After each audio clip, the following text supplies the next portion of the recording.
This is another how-to for Kent County Public Library, and today we are going to make a marble roller coaster. So, an example here, my marble at the top of the coaster, drop it down, and there it is.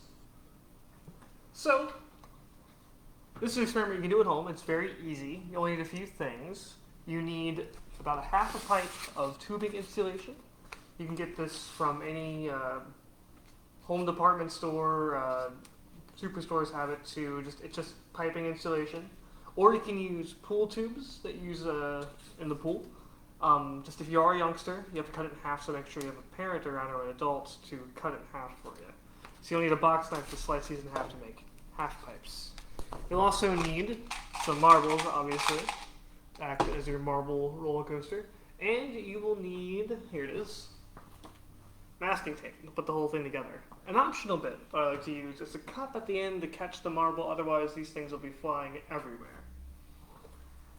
This is actually a very basic science experiment, and it covers some very good intro to physics ideas for teaching science and learning it on your own. Things like gravity, energy, velocity, and friction all play a large part. So when I put my marble up here, all those things are acting on it. Gravity is always going down. So I always know that my marble is going to go down. But it's a good thing and a bad thing. It's a good thing up here that gravity is pulling down, because it makes my marble go down into my cup. Fell on the floor. It's a bad thing when I get here, because here, gravity is against me. My marble is going up against it until I get to the apex here, the very top. And then gravity picks it up again and goes back down. So I have to play with those balances back and forth. And the way I play with those balances is the velocity that the marble is going.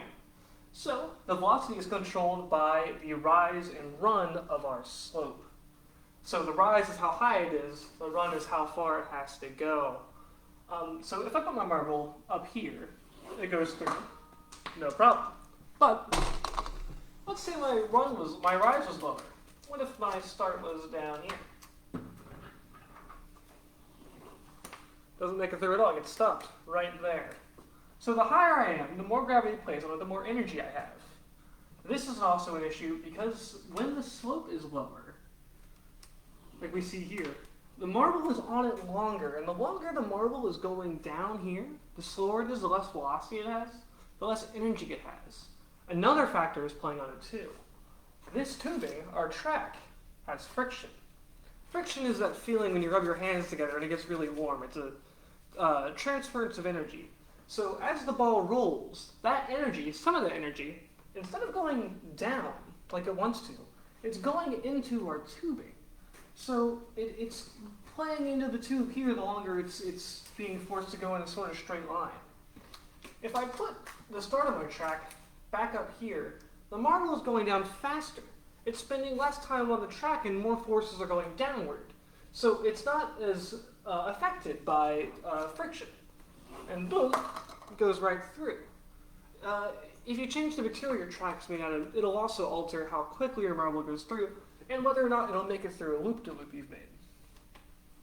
And when you're playing at home, you might try to do all kinds of crazy stuff with this experiment.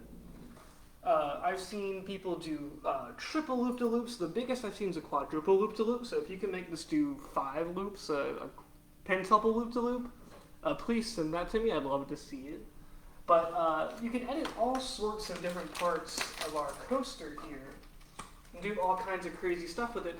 The only thing is, if you try to do something too crazy, like let's say I make a loop that looks like that might not work. So what I'd have to do is play with it and figure out why it's not working. Think about what makes a roller coaster good and why it works the way it does.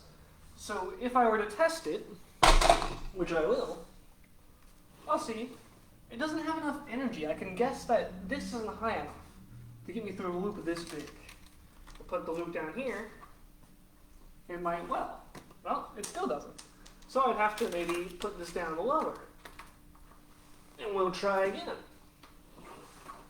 It almost gets there. So I know if I keep lowering this, it's going to get better. And that is trial and error method of figuring out a problem. by making micro adjustments based on what you learned the last time, you can keep improving on your current roller coaster. Now let's say you want to make this even longer. You can do that by just taking some of your track and getting a connecting piece here. The screen does. I want to make sure I'm still on here. You can take 2 bits of track. You can connect them together using a flat piece of tape like that. Put it on one side, and then another. Computer shut off, sorry. But when you're making that connection piece, make sure it's nice and flat. You see right now, I've got it kind of bendy. The tape's all bent up. That's not going to work. Because what I'm doing there, when I make this track extension, is I'm causing more friction there by having this bend. It's going to bump on that. And that takes me to my next point about working on your coaster. And that's paying attention to the energy of your ball. If I hit that bump really fast, my ball is going to fly off. And my passengers will all go with it. Which doesn't make for a very good roller coaster. So, if I have too much energy going down my ramp, and I don't have anything to mitigate it with, I might just fly right off like that. So you have to think about how much energy your ball has when it's going down a slope. Let's say you're trying to make a jump over a table or something. You'll have to think about how much energy it has when it's flying off the track like that too. And you can mitigate that and alter it in all sorts of ways. You could make a little hill in your track before it gets there to slow it down.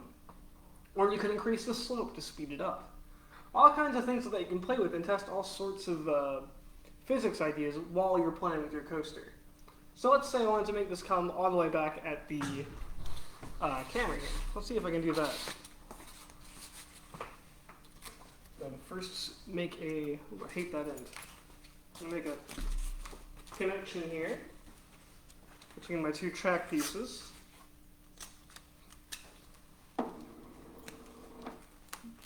Make it nice and flat there. Connect here. Now I like this loop-de-loop, but I don't think we're going to get what we need if it's this low down. So I'm going to take these off. I'm going to raise it up. Going to have our loop-de-loop like that. See how that plays. We'll test it out before we keep going. Lost a marble, but that's okay. Bring us back here. Over to here. Now, if I hit a bend like this and the track's all wobbly, you're going to notice a wiggle in the track. We don't want that. That wiggling in the track means that the velocity and the energy our ball has isn't going toward going forward anymore. It's going into the track and causing it to wiggle. So securing loose bits of your track is going to save you a lot of energy in the long run, both for yourself and for your ball. So we'll secure it like this here. And we'll try a nice turn. So a cool way to make sure that your ball doesn't fly off the track might be to instead have your track being flat down, or just straight as it's here, where it's just a lateral. Maybe give it a little turn so it catches the turn of the ball, which is what I'm going to do here. We're going to get a little more tape to secure that. Just kidding. What I'm doing here with the tape too is I'm just looping it over itself so that it sticks on both sides.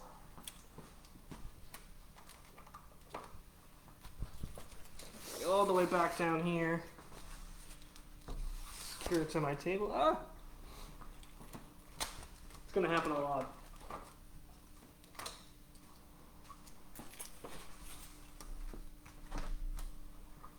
Clearly that's not working.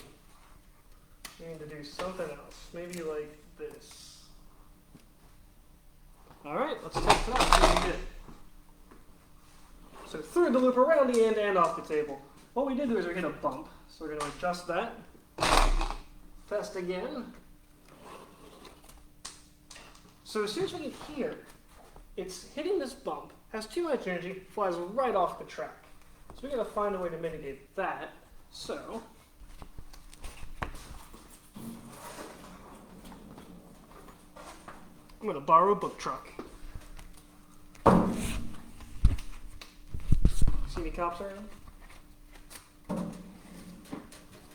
So, if I use this now, and this is a cool thing you can do too. At home you can borrow all kinds of furniture, tables, chairs, animals, set them up, use them as part of the scenery. Make your coaster yours once again. Down the track, through the loop, around the bend, onto the car. Dumps it out like it was built to do that. Just plops it right out of the way. Let's make another adjustment here.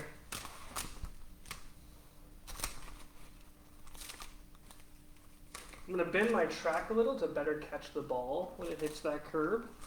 I'm also going to bend my track down here and secure it.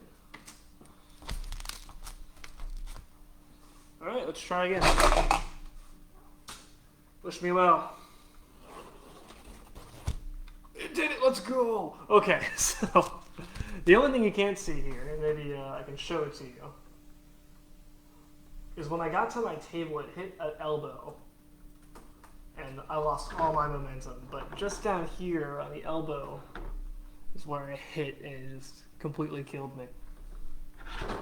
But yeah, that's not as easy as it is to make your own marble roller coaster. And the cool thing is not only are you exploring physics and trial and error and learning as you play and playing as you learn, you can also get super creative with it. I've taken this to schools and I've seen kids make some amazing roller coasters in a short amount of time.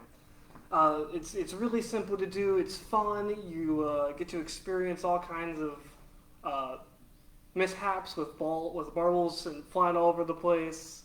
And it's really just a cool way to experience roller coasters in a way that you can't now that we can't go to theme parks anymore. So when you're building yours, you can think about your favorite roller coaster. What makes it good? What parts about it make it fun? And more importantly, think about how it works. Why does that work? Why can the Beast do 2 loop-de-loops in a row without me flying out of my seat? How much time do they spend to make sure that you don't go off the tracks when you go down any kind of roller coaster hill? And also, think about that when you're on a roller coaster next time too. How much energy and time has gone into thinking about all the things that could go wrong, that don't go wrong while you're on it, but will go wrong when you're making yours at home. Trust me. We'll try ours again. It consistently works. That's an important thing too. You don't want your track to not kill one group and then kill the next group. It's a very bad look. But yeah, that is Marble Roller Coasters. It's a really fun, simple experiment you can do, and try it out at home. See what you get. And again, if you make a really cool one, feel free to send it to us, and we'll check it out. Thank you.